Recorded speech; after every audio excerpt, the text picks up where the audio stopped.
Tahukah kamu bagaimana sesuatu benda dibuat? Sebelum saya melanjutkan, silakan untuk subscribe dan ikuti terus channel ini, agar selalu update tentang informasi dan pengetahuan Anda. But first, often associated with hairy bikers, the Harley-Davidson is an iconic motorbike. They certainly have a famous heritage from Hollywood to biker gangs. But what goes into making this highway hellraiser? Well, there are many secrets to a world-famous motorbike, but the one feature that is most often overlooked is the frame. The wheels, engine and handlebars need a solid structure to attach to. These steel tubes are perfect, lightweight but strong. Although the company started out in 1903 producing only 3 complete bikes in their first year, today over 500 frames are produced at this one factory every day. Robots are used to speed up the process, and they help produce a high-quality finish.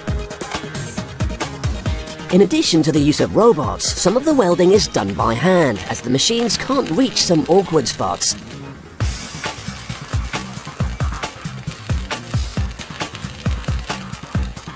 The completed subframe is heavy, so a crane is used to remove it from the workbench once it's done. The classic look often includes mud guards, and these are made using sheet steel. An enormous press shapes the steel into the traditional retro-style curves that are still a popular feature on these bikes. After the first press has molded the mudguard into its signature shape, another one cuts away the excess metal. The grinder removes the rough edges, and it's ready to go. Another part of the bike pressed from sheet steel is the petrol tank. The tank is made of 3 different parts. 2 halves separated with a middle block so that it can sit over the subframe that has just been built.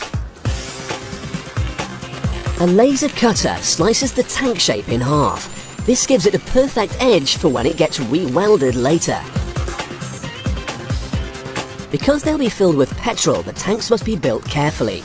Some bike manufacturers hire other companies to do it for them, but at Harley-Davidson, they produce their tanks themselves. Taking great care with his hands, the worker operates the roller welder which joins the sides back to back.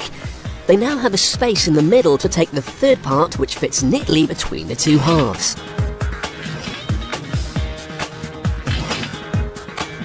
A spot more welding and the completed tank is nearly done.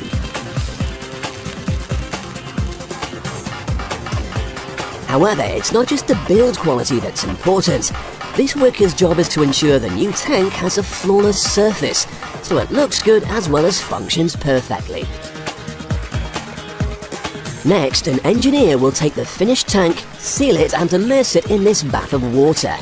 If he sees a single bubble rise to the surface, the tank will be rejected.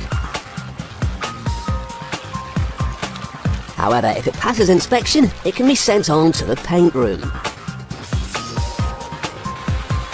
First, the different parts all have to be washed. The paint will only adhere to the metal if the surfaces are spotlessly clean.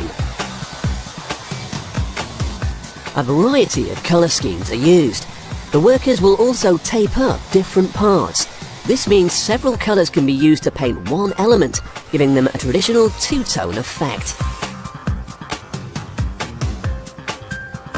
For that extra special retro look, additional coloured stripes are drawn on by hand, using these special templates and paint rollers. And finally, the badge of honour. Using a laser sight, the worker can line up the stickers so they are in exactly the right place every time. Gleaming V-twin engines now arrive at the factory. Their throaty roar is an important part of the motorbike's appeal. The bikes can now be built. The subframe is first, and the engine is neatly fitted into place. Next comes the petrol tank, wrapped in cellophane to protect its custom paint job. The shaped mudguards or fenders are added on, but there's one major component still missing. Ah yes, the wheels.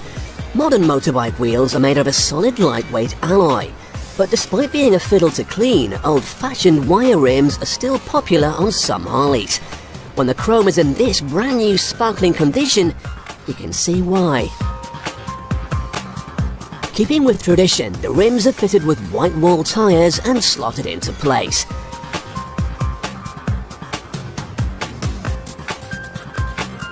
Engineers need to test the finished products, but they don't venture out onto the open road.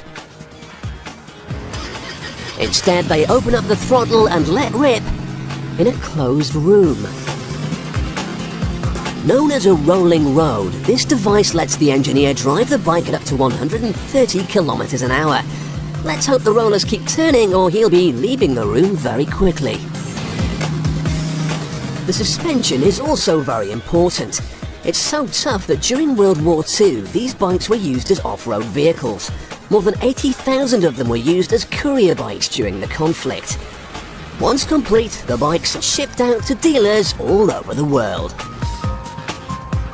Immortalized in movies like The Terminator and Easy Rider, the Harley is still king of the road.